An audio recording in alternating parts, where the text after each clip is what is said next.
Well, sir. Welcome, Canby, to the Urban Renewal Special Meeting for December 11th, 2013. Let's rise for the Pledge of Allegiance. I pledge allegiance to the flag of the United States of America and to the republic for which it stands, one nation, under God, indivisible, with liberty and justice for all. And now a moment of silence for our armed forces, especially those in harm's way this holiday season.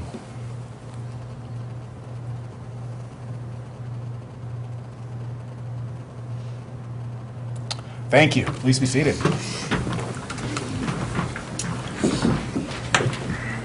The first item on the agenda tonight is the consent agenda. Does anyone have any changes to the minutes as presented?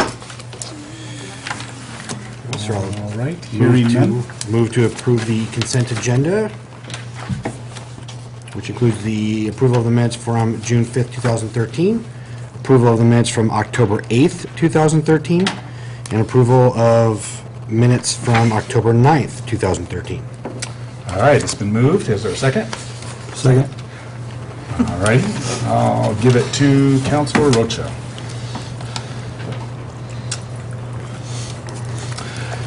It's been moved and seconded that we accept the consent agenda for tonight, including the approval of the minutes from June 5th, 2013, the minutes of October 8th, 2013, and the minutes of October 9th, 2013. All in favor, please say aye. Aye. Any opposed?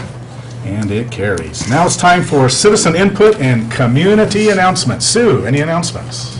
Announcements tonight are there will be a presentation on the Affordable Care Act to cover Oregon on December 17th at 6 o'clock at the Canby Public Library located at 292 North Holly Street. Canby Swim Center has published a special holiday swim schedule, and there's been a change to that. They would like people to know that the midday lap swim will start at 11 a.m. instead of 10 a.m. Monday through Friday from December 23rd to January 3rd. The swim center is located at 1150 South Ivy Street, and you can check out the swim schedule at www.ci.canby.or.us. That's it. All right, thank you, Sue. We have a couple yellow cards for tonight. The first is from Chief Ted Coons of Canby Fire. Good evening. Good evening. Hey, Ted. So, just real quick, you probably heard, as of July 1, I'm going to be retiring as fire chief. And it started me thinking the other day that there's probably some things that what we need to kind of pass on. And I think I've spent 16 years here as chief. I've been involved in a lot of things.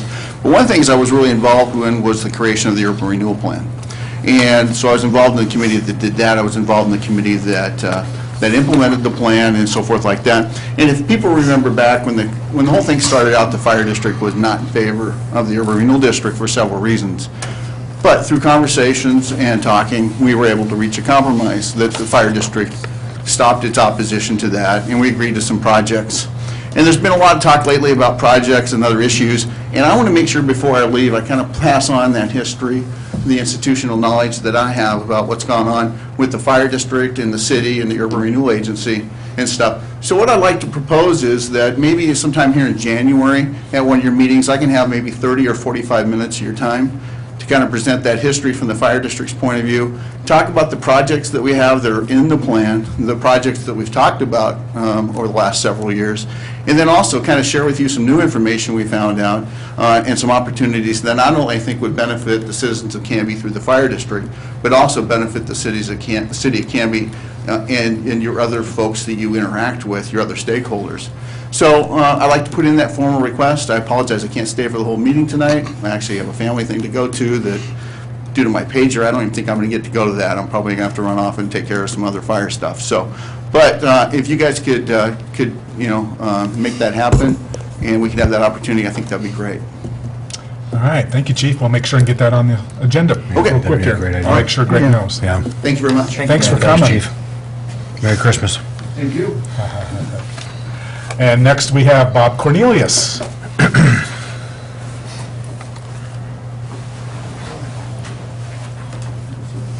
My name's Bob Cornelius. I'm a citizen here in Canby, and I would like to thank the commission the staff, and everyone who has worked within the Urban Renewal Agency to make Canby a better place to live, work, and play, and to also help bring in business for our businesses. So thank you all very much, and happy holidays, Merry Christmas, and Happy New Year. Merry Christmas to you. And Bob, if I could impose upon you, you've got a great announcement to make. Would you share it with us? Canby has a new holiday today, I I'm understand. not pregnant. Nice straight face. On the substation. About what? The substation? Oh, yeah, it's online. It was supposed to go online today. Everything works fine. You're going to have to make it, We've Ted. been waiting for, I haven't heard that it actually is online. We wanted to do it in a safe manner because you're working with live, high-voltage electric under the right conditions and where we have all the equipment there that we needed, because the men are working down in a vault. So Portland, they're working in a vault, you know. Well, here we have to do that. But the transformer was energized, everything's working great. Just that final hookup that was supposed to happen today, I haven't heard yet whether it did or not. Oh, sorry to put you on the spot. I got an email from Matt right before the meeting that we did energize. We did, okay. Yeah, we fed the grid, and now we're 100% Canby substations. No more Okay. PGE. That will take us years and years and years into the future. Yeah, very much so. Big news. Thank you. I think we're all excited about that, no one more than Tim. That's right, that's a big deal. I like high voltage. Surprised he's not down there on the vault. Yes. No, it's really good. It'll give Canby, which is of concern to the URA, Canby's business growth, a good, bright future, lots of capacity, and better rates. We'll no longer be paying PGE a pretty hefty charge every year for transmission. So it's good news. Bev Doodle. Yeah, Bev Doolittle, Canby Chamber of Commerce Executive Director. I just want to feed off a little bit of what Chief Coons had to say. We've been before you as a body before to ask for a meeting with the old committee that did the URD projects, that worked on getting things up and going, because I don't think, I know, none of you were on there to begin with or know what the history and stuff is, and you've asked for it before. So this is just to feed off what Chief Coons said. If you guys could please get, and maybe it needs to be a workshop and not one of your meetings, invite the committee. Bob was part of that, and the other stakeholders that were here that could give you some valuable information on what their thoughts were in putting this together and the moving forward with the URD district. So if you could give that some consideration, I would appreciate it. Absolutely. Thanks, Bev. Mr. Chair? Yes, sir. Thanks, Bev. I wanted to try and expand on Ted's comments as well.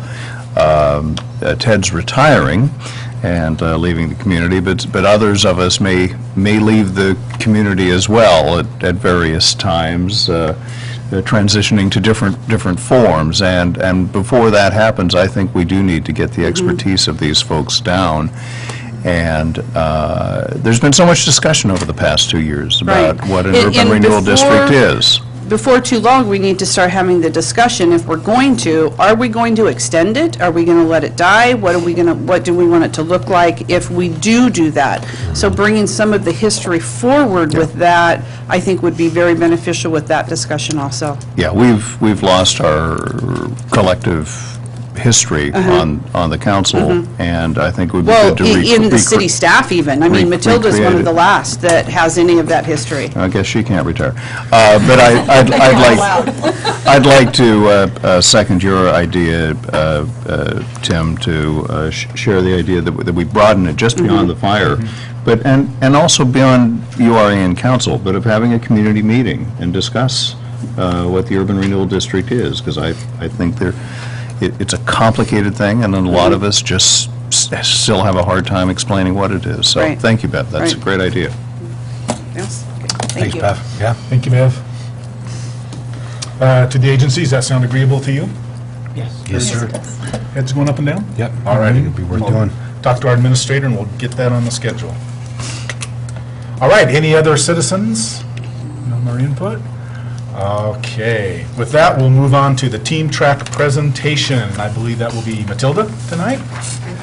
All righty, Matilda. You have in your packet the memo that staff prepared that gave you kind of a brief update on the project. I'd kind of like to take just a moment to put this in sort of a perspective of why we even went here with it.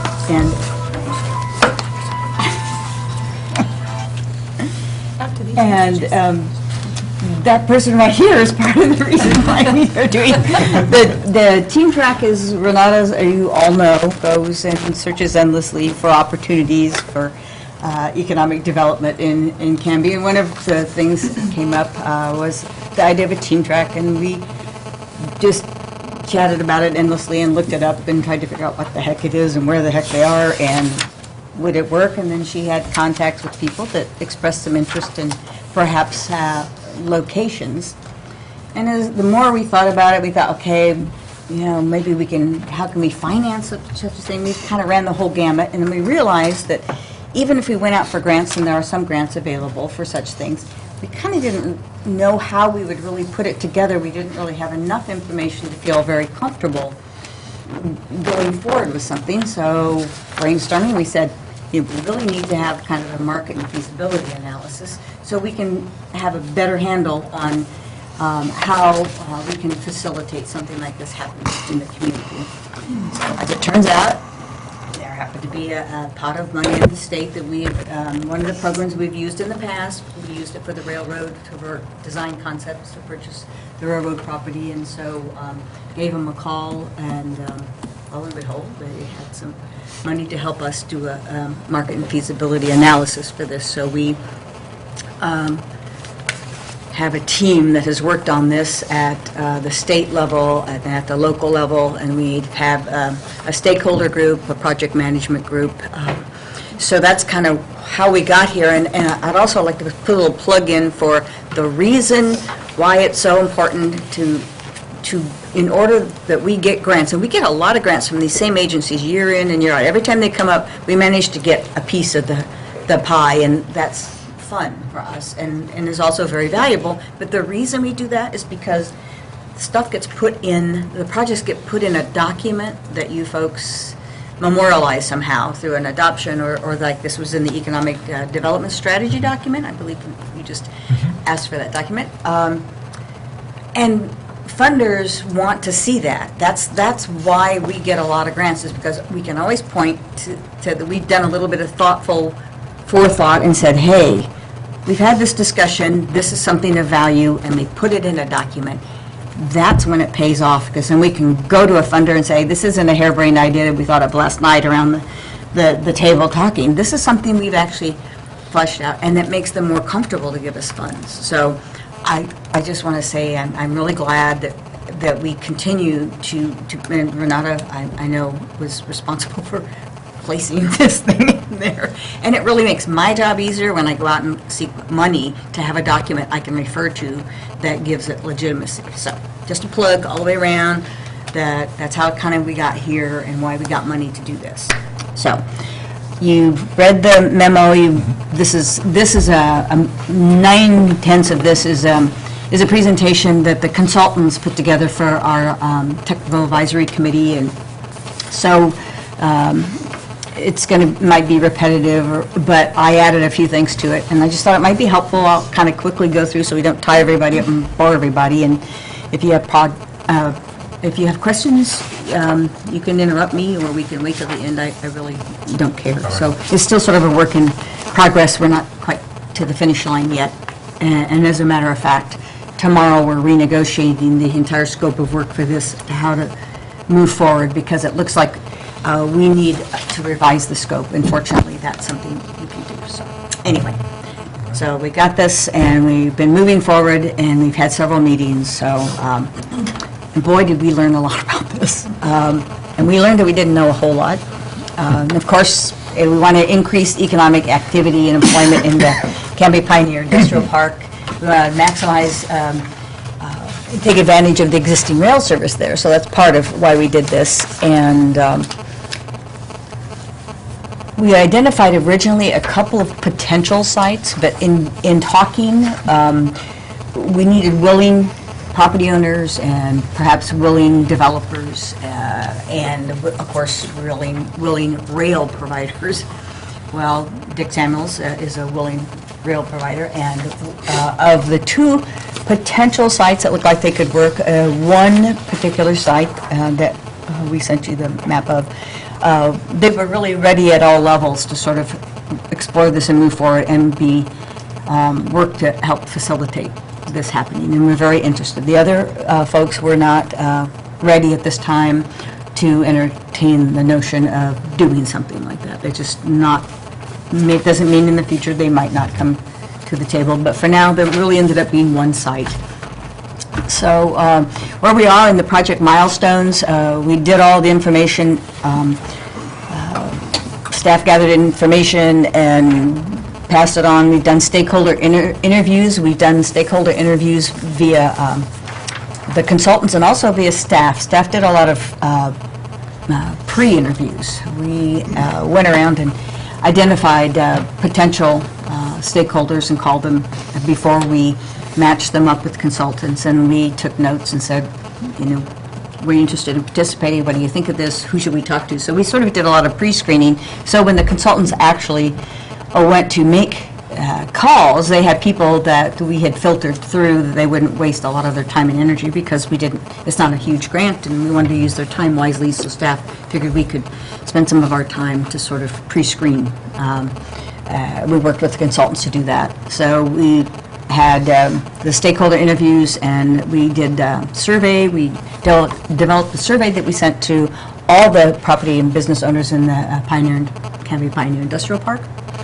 That was mailed out. We did get some returns on that. And then we also had some 2 sessions, one right after the other, of some in-person interviews. People that were willing to just, that had time and the energy to show up and sit around the table and talk with the consultants and us about this process. So there are several layers of this besides just the foundation work and then the ongoing kind of discussions with the various providers. And we even talked to people out of state that had facilities, and it made us happy. There's one person in particular we talked to who was in Missouri, and they had just built the team track.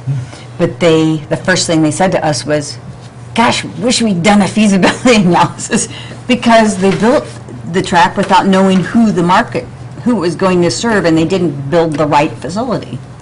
So they kind of missed their mark, and they were going, oh. Now they were having to scramble and trying to figure out how to do it after the fact, which is never like the best way to do it. So we felt good. We said, okay, we're doing the right thing. So live and learn. So there's a whole list of people we talked to.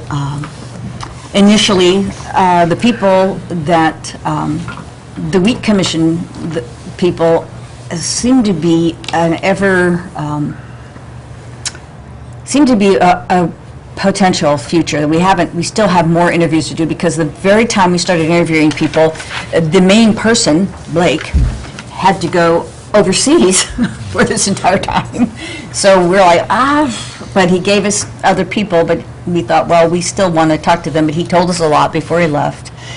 Same way with the Seed Commission folks, and then, so that's interesting. We still have them to kind of close the door on that and actually have a more in-depth conversation about that, because there look like there are some opportunities with them, because we found out that they're shipping wheat to the Dalles and then barging it back, and they were rather excited to think that they might have a facility in Canby. So we think there's potential there that might be an anchor tenant, maybe not. And the other one person we still need to have an additional conversation with is Bob Traverso, Canby Sand and Gravel.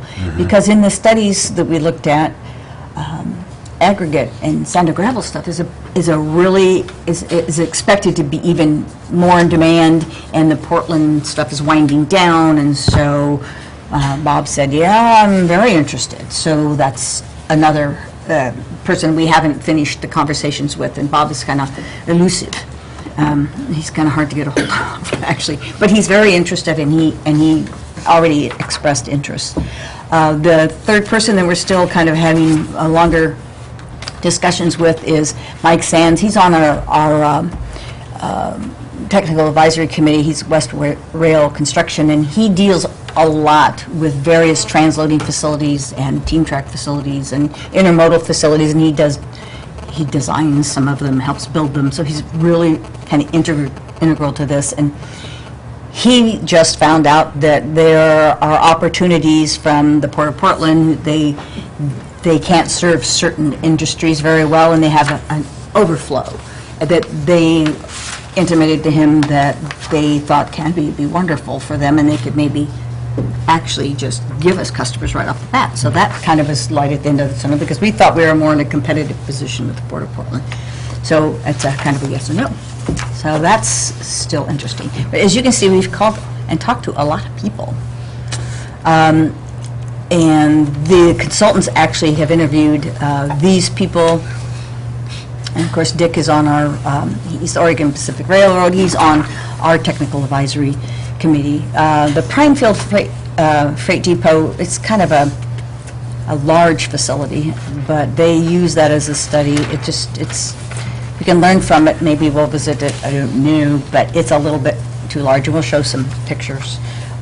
This is the consultant group interviews. Had a pretty active group. The nursery industry, we've learned that that's a difficult one, simply because there's a lot of different types of growers that provide a lot of different types of plants, and they have a lot of different types of needs, so it's very difficult to know who is going to be the user of this, because it depends on what kind of facility we're able to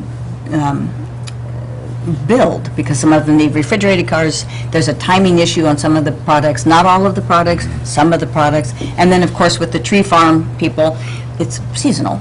And so so we're still, the more we know, the kind of the more we know we need to know on this. So that's why our scope is sort of, we're sitting there like we aren't ready to help facilitate a design at this point. We need to still kind of see if we can find more of a targeted group of industries, so that we can actually see if this is going to be a feasible, marketable thing for somebody to bring forward, and how we as a municipality can help facilitate this. So what we learned is there's a lot of ifs about rail shipping, and the consultants really felt like it would be the safest bet to have an anchor tenant to provide just sort of a baseline. So we're looking into that, and you'll see some suggestions later on about how we might move that forward. They thought we were going to be competing with Port of Portland, but as we've just recently found out, there may be opportunities to actually work with them as opposed to compete with them. There are issues that we have yet to resolve with the railroad. We've heard from a couple of logistics providers, third-party logistics providers, that the railroad, the major railroad, not the short line, they handle different types of rail, what do we call it? What are the different types of, it's general freight, or it depends on how, it's not trans intermodal, but some of the more general freight is handled differently, and some of them have priorities and some of them don't. So we have to figure out which things they would be happy to take and switch to their tracks, and which ones they'd be less inclined to let us hook into. So there's some vagueness there that we didn't get that from the short line person, but we got it from the logistics people who deal with the railroad, the UP, main line. So that still is to be determined. So we're working on that. There was some concern from the various people in the industrial park about what would the impact of such a facility be. They were like, And of course, that depends again on what type of facility is constructed. But there were concerns about if there are going to be storage yards, and it's going to look kind of tacky to have a bunch of stuff when we have spent a lot of time with design guidelines for the industrial park to make it look good. And so if we do go in that direction at all, we make sure that we have things screened so it doesn't detract from the value of other properties in development, because we've worked hard to make a very kind of a classy industrial park. So that was one concern. Many people really weren't quite certain, the existing property owners really weren't sure if it would be a particular benefit to them, but most of them viewed it as, yeah, it's potential, it's a good marketing tool to have another rail facility, a site that potentially could be used by several people, including the existing users, future users, and maybe people from the larger market area. So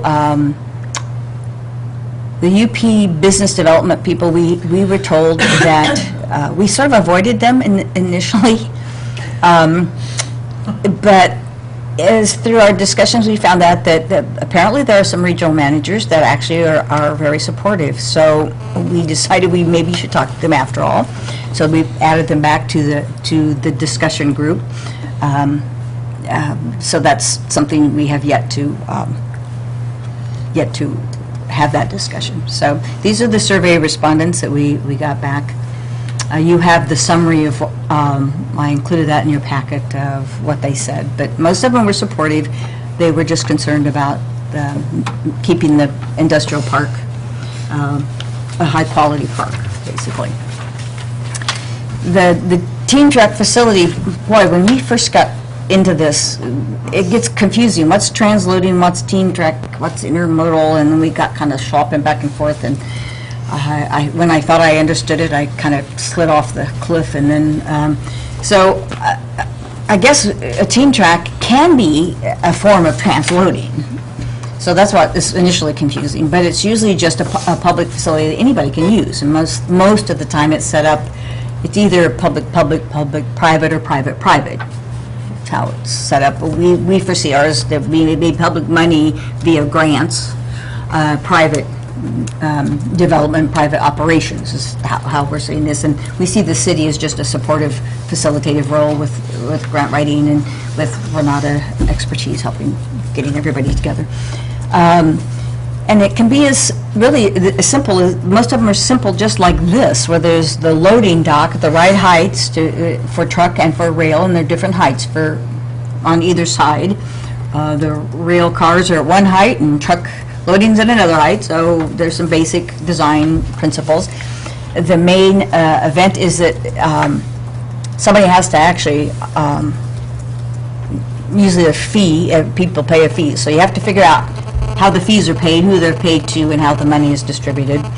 There are many models for that, and we're kind of exploring how that could work as well. But there has to be somebody that sort of operates the actual facility that, in this case, would most likely be Dick Samuels. And he was willing, as long as we don't have a huge facility, he's got cranes and all kinds of stuff. But if it's a basic Team Track, he felt very confident and very capable that they could handle that, and he knows what he can handle, and he knows we don't have to create a new switch because he's already got one, so that's a ginormous advantage for us not to have to deal with UP Railroad to lobby for a new switch. We've already got one, so that's already put us at the top of the list to get things to actually implement these. So we tried to look around somewhere to find something close by. I since have found that there's a facility, Junction City has a facility, and then there's a small facility in Chehalis, Washington, too, that has a 10-acre, the site is only like 10 acres, so everybody was like, that's small, it's small, but I have since found lots of small Team Track facilities all over the United States. So I think it's more about what is the market again that we need to be trying, who are the clients that we're going to have to serve will drive whether the 10 acres is going to be enough, because 10 acres really is just going to be enough for a couple of tracks, a couple of docks, maybe a small little storage warehouse or something, if even potentially a silo or something. That's to be determined. So I don't think we're as constrained as we originally thought we were going to be, because HDR does a lot of designs for transloading and team track facilities and intermodal facilities, and they don't see the acreage that we have as being as constrained as we originally thought it might be for size. So in fact, this is Mike Sands. This is our site that we're looking at that is behind Fred Meyer and Arneson Gardens and the railroad, and he just kind of he just drew the little dotted lines and said, well, this is how a facility can be set up for just the basic team track on site, and it looks like it can work. So he just quickly said, yeah, it's got everything it needs for the basic team track, if that is where we end up thinking we should go. And here's the transloading is just a little more involved, where you usually have more of a facility where you have a way to maybe do general freight, where you can have box cars, flight cars, center beam, hopper cars. There's a whole range of transloading facilities. They're just require more equipment, basically. And that means it usually requires that there is an on-site operator. So you get into another level of operations, another layer of operations that becomes, that's where the third-party logistics providers usually come into play here, because then they start managing these facilities for fees. So then we've transitioned from a team track where it's just public, you come in, you pay a fee, and there's a facility with maybe portable ramps or something and docks, and you come in and you just take care of your own stuff, and it's probably gated and keyed and everything else, and they call Dick, and he comes and he picks up the cars at various times. To the next step is transloading, where they have maybe much more facilities that need somebody to actually manage it other than Dick. Is going to have to be a third-party person to come in and do that. So that's the next level. And then, of course, you get intermodal, and that's like Port of Portland. You know, you have ships and cranes and huge facilities, and we aren't in that. We don't make it to that level. No, we wouldn't be able to provide that particular level at this site. So, so there's all different layers. The consultants liked Prineville. They kind of went there and looked at it, but I can see that it shows a little bit of everything, but that's a fairly large facility, and they have a lot of storage. We just are not going to have the same sort of opportunities for storage at this site, so we got a small storage. So with this example, Matilda, so like how and what capacity are they operating at? I think they had this, hang on. It's a 40-acre site, Okay. and they have a warehouse with a service provider and several is. different ways. There's the stats right there. 140,000 square feet of managed warehouse. See, that's the transloading piece of it. They have a managed, and they have a big 25-ton overhead crane. There's just a little bit more than I think what applies to us, but it's got a little bit of everything. They have it. You could use it as a team track. You could use it as transloading for larger stuff. But they have 10 acres of just storage alone, and the site is 40 acres. It's 4 times larger than the site we're looking at. So I think they like to look at this simply because it was well thought out and it was working well, and so they suggested we look at it. Tim? Yes. Matilda, the second Oh, yeah, the same. property owner That's right. that isn't ready to jump on board yet, how large of a site is that? Roughly? We're talking about the site that's in Phase 3 of the Canby Pioneer Industrial Park, and the northernmost acreage, which has rail immediately adjacent, is about 40 acres. Okay. So that would be 45 acres. very much like Prineville. Right. Yeah, what I'm thinking is that we just need to make a lot of noise about this. I mean, the best thing would be for someone to come in with deep pockets and build this, and then buy a lot of industrial That's property and exactly. put in a lot of jobs. Yep. So maybe get an article in the Portland Business Journal or something like that with a lot of keywords searchable that Canby's looking at this. But I see this as being a companionate marketing scheme where I think the biggest gold we've got is a switch off of UP's main line. And it would just be... It's a huge advantage. It would just be so cool for us not to have to do anything, of let free market forces take over and have somebody come in and say, you know what, I'd like to put a plant that moves in and out, like American Steel, that moves in and out, very heavy product that would be perfect for containerized cargo. We'll build the team track, let other people use it, but oh, by the way, we're going to be building a lot of jobs. What I don't want to see, and what I'd like to get the rest of the agency to think about in terms of policy, is I don't want to waste that land on warehouse. That is the lowest job production per acre that you can get. And most of these transloading facilities have warehouse facilities because they require that, because of the nature of like container movements that a lot of people need short-term, put it somewhere until we can get it loaded and go out. So almost all of them have a component of warehousing if you go to the larger sites. Or they don't, as we understand it, this doesn't pan out because they need a certain amount of interim storage. And it might make sense at some point in phase 3 and build out that sort of thing to have it out there, but...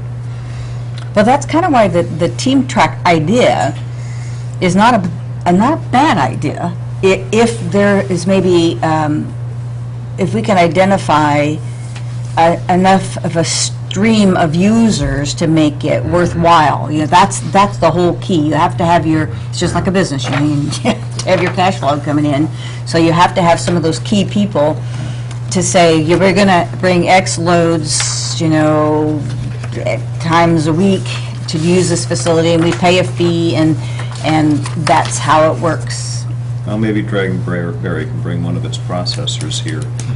And we can import exotic fruit and then send it out in canned containers to possibility. Korea.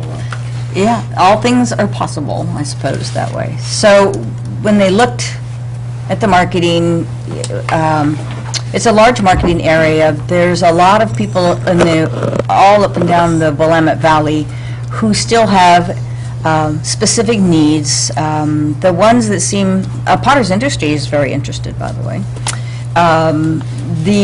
One of the needs, though, seems to be a certain amount of storage is what we come into with the wheat growers, the seed growers, or refrigerated containers for the nursery folks, or we get into the sand and gravel, the aggregate, and that's the equipment there would be, not quite sure what we're going to need for that. I've looked at some stuff, but we still need to have that conversation. So there's various transloading facilities, the transfer stations that around our area now.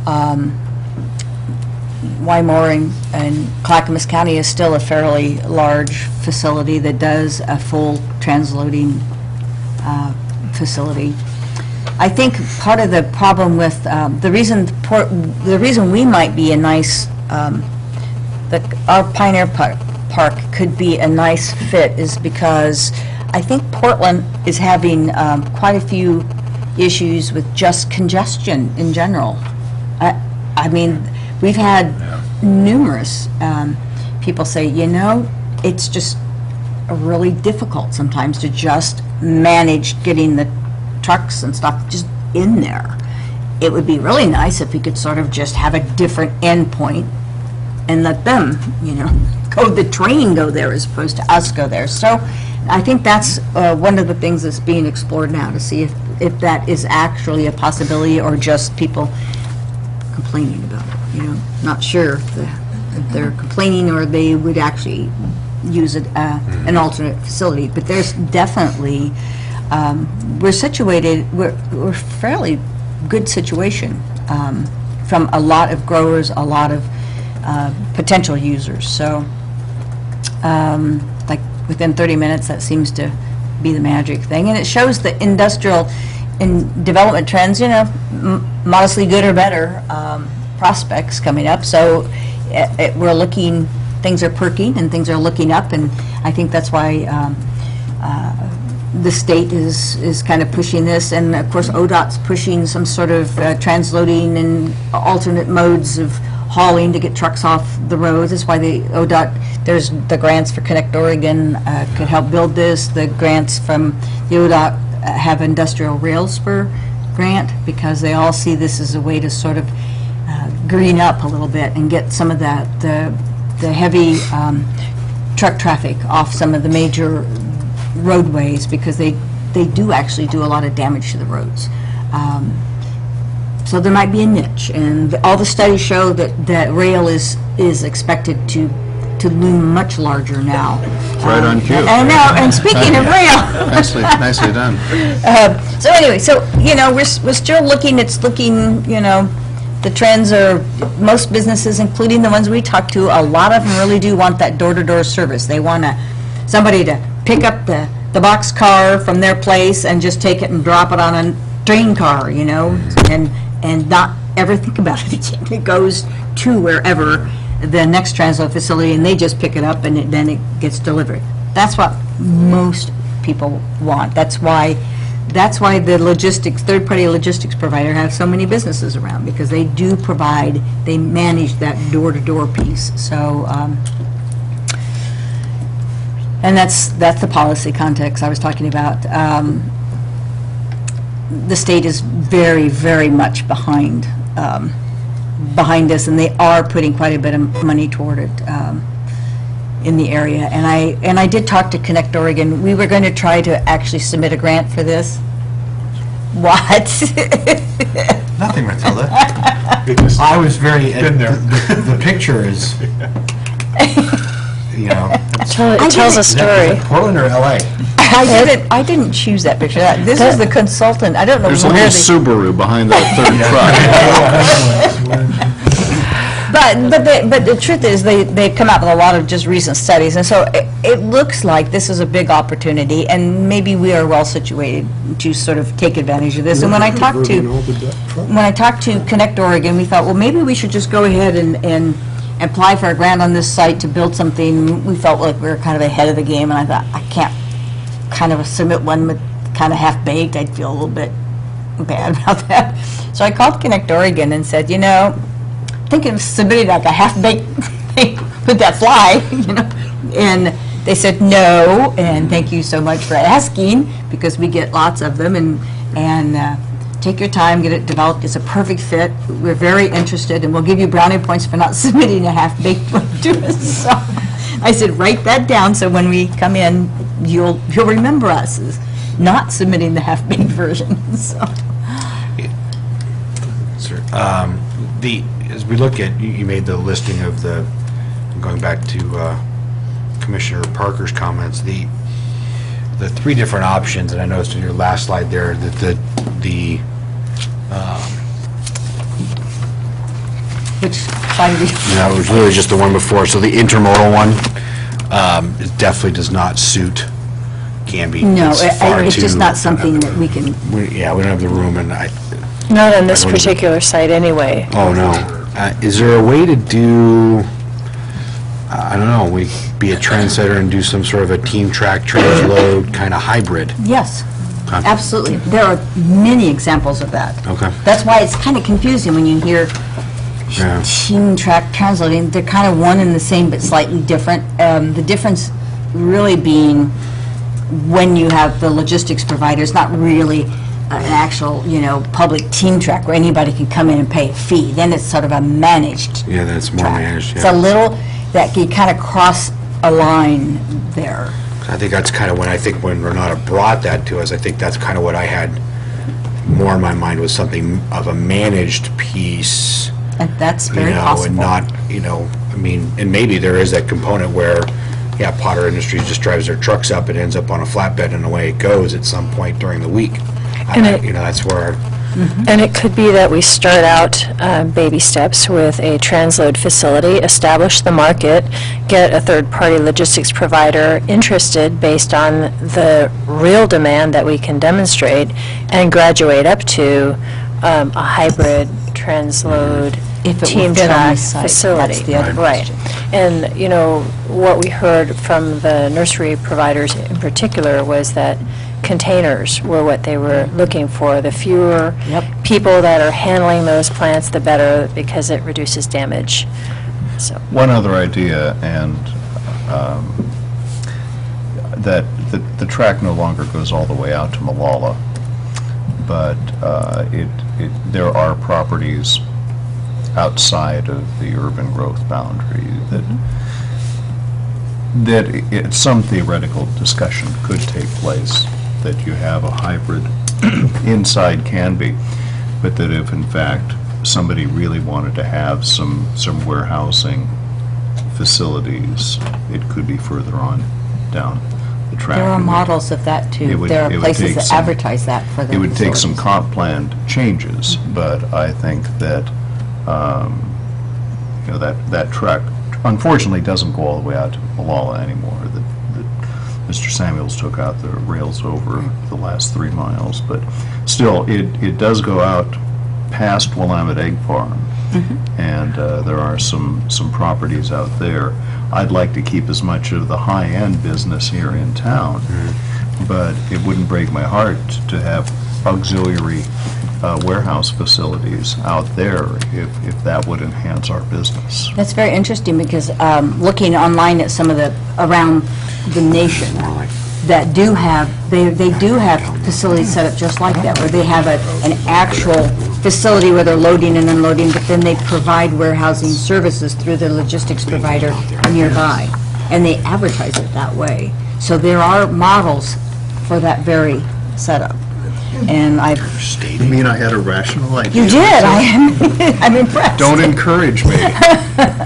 Almost a So- staging kind of Yeah, that's what I area. But that's right, and that would address some of the concerns about the Canby Pioneer Industrial Park, keeping it, you know, a certain level, have it look really good, and you could have it be sort of a facility, but then if you really need to store a bunch of stuff, well, let's go and have Next to the something egg very farm. close by that you can start there for 5 days or 10 days or whatever it is that you need to do, and then it gets back to this facility when it's ready to roll. So, yeah, there are models for that. Okay. And they advertise it just like that, as a matter of fact. Foxrite twice a day.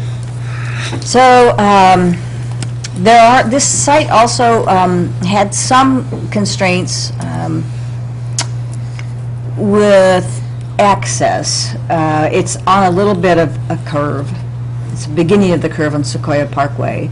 So you'd almost kind of have to access it right at the end of Arneson Gardens.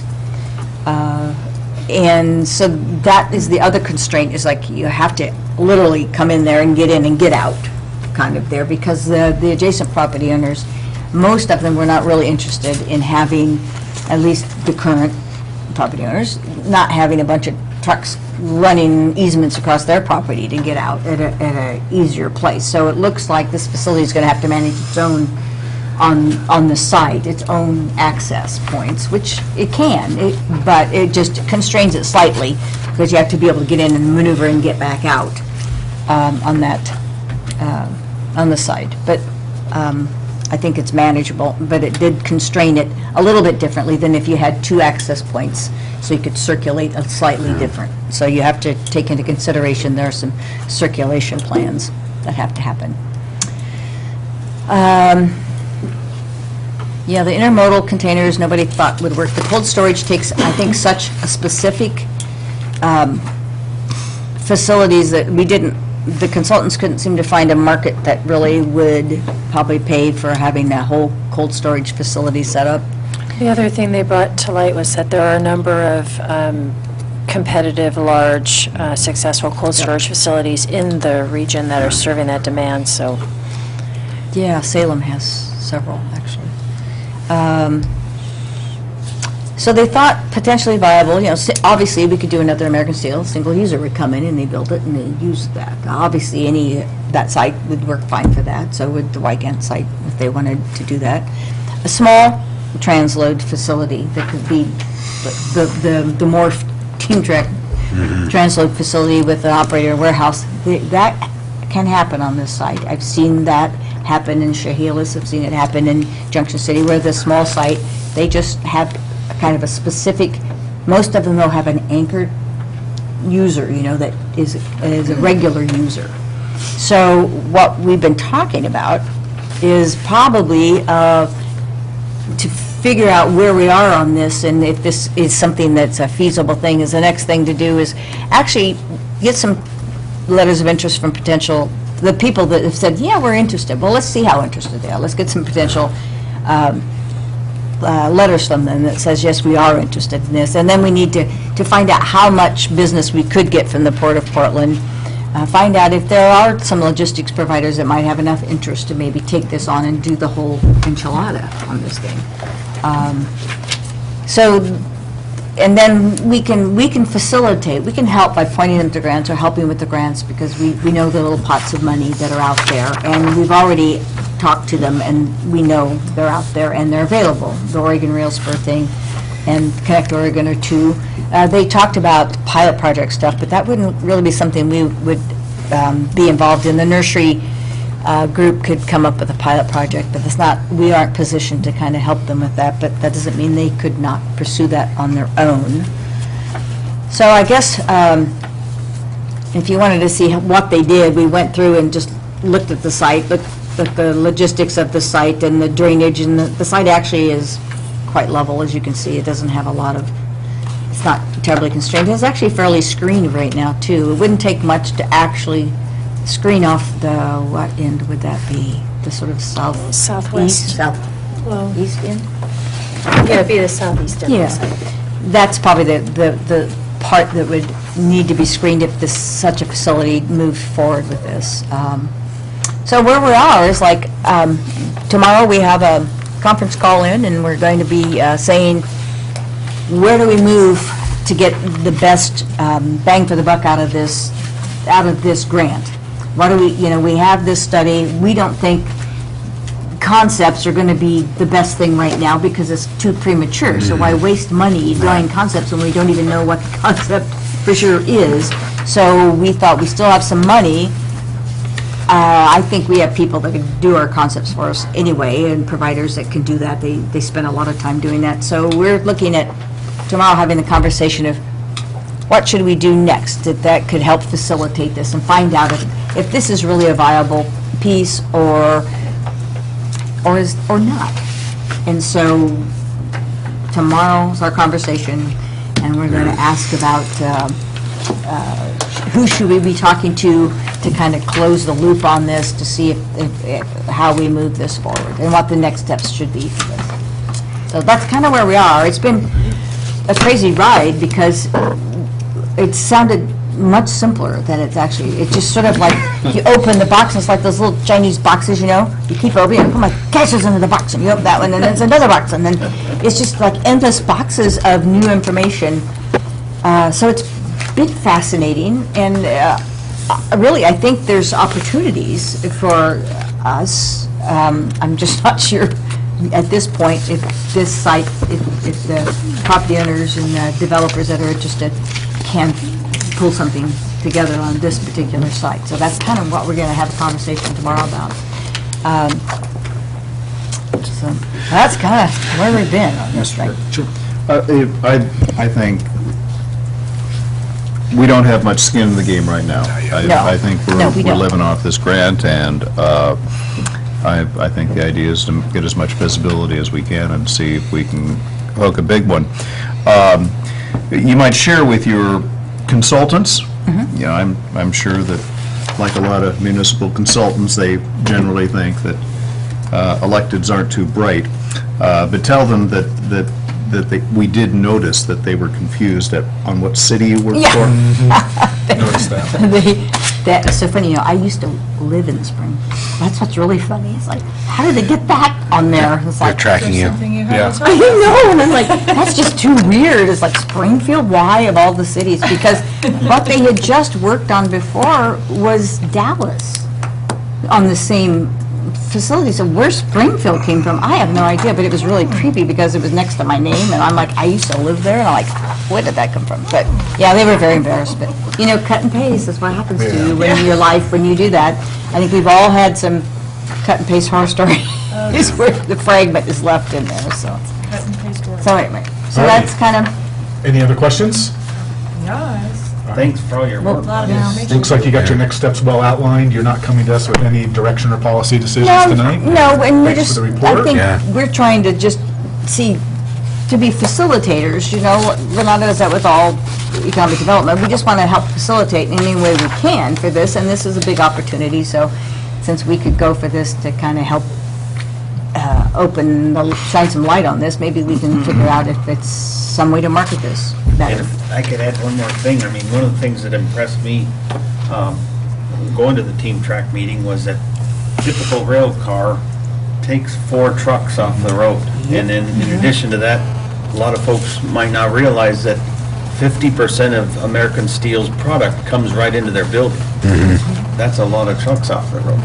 Yes. So thank you again, very exciting. Mr. Chair, I like the report.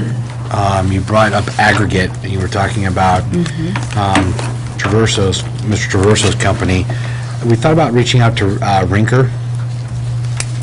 I haven't, but I mean, we're all wide open. I mean, we just keep, the phone tree just keeps growing, so it I doesn't just think, bother us. because we talked, their Sure. gravel pit that they've got up there off Barlow, and they're running trucks multiple times a day. Well, aggregate, I think, is a contact very piece. big possibility. Of course, with aggregate, you know, that's like, you're gonna have those trucks coming in full of aggregate stuff, and that's a whole other, you know, We'll load it in the wall. I don't know quite what that takes, I guess. What do you take for an aggregate facility? What kind of thing do you really need? If it's just another truck to rail, wheels to tracks, then I think it could be a good fit, but that's Worth a the next conversation. conversation, and that's that letter of interest, you know, to see, to kind of put the rubber to the road and say, okay, this sounds good, you guys act like you're interested, but are you interested, and what would it take? And so that the property owner and the potential developers know if they think they have something that will hunt, you know?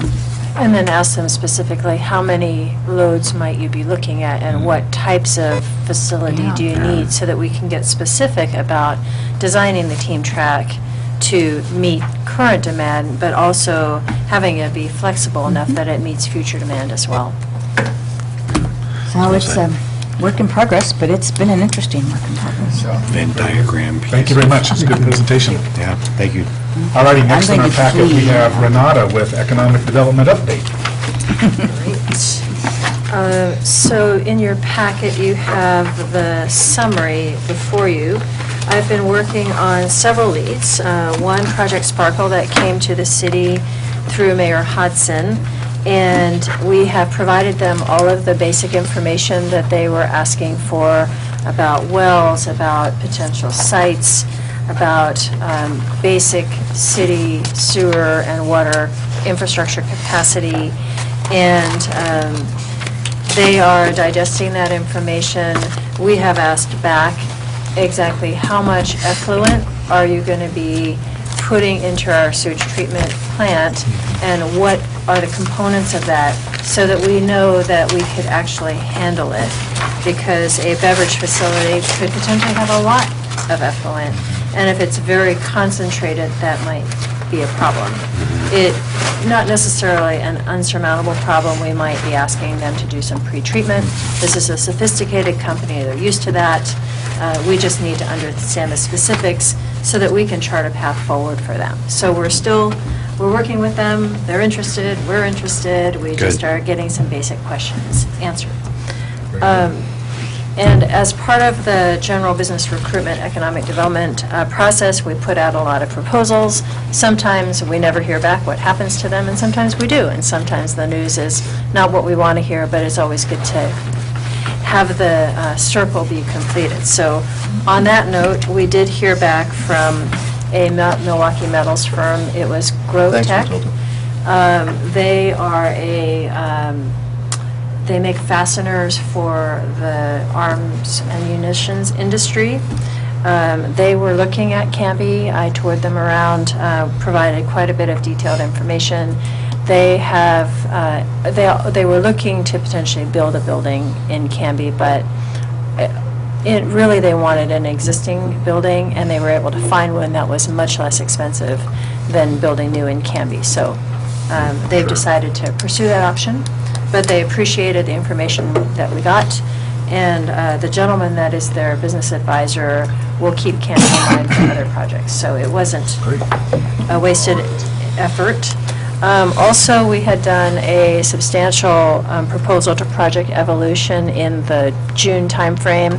I checked back with Business Oregon to see if they were still looking, and yes, they are. They're still digesting, and Canby is still in the running. So hopefully we will hear more soon on that. But it would be a great food processing opportunity for Canby, should they choose us. Then next on the marketing front, the Explore Canby app is now a year old, and I'm working with designers to update it. We have a new look. It's in the process of being registered by the Android device and the Apple device folks. So any day now it will be live, but it complements our Welcome to Canby logo colors, the brown and rust color tone. And we've added some new functionality. We've highlighted the jobs feature of it based on input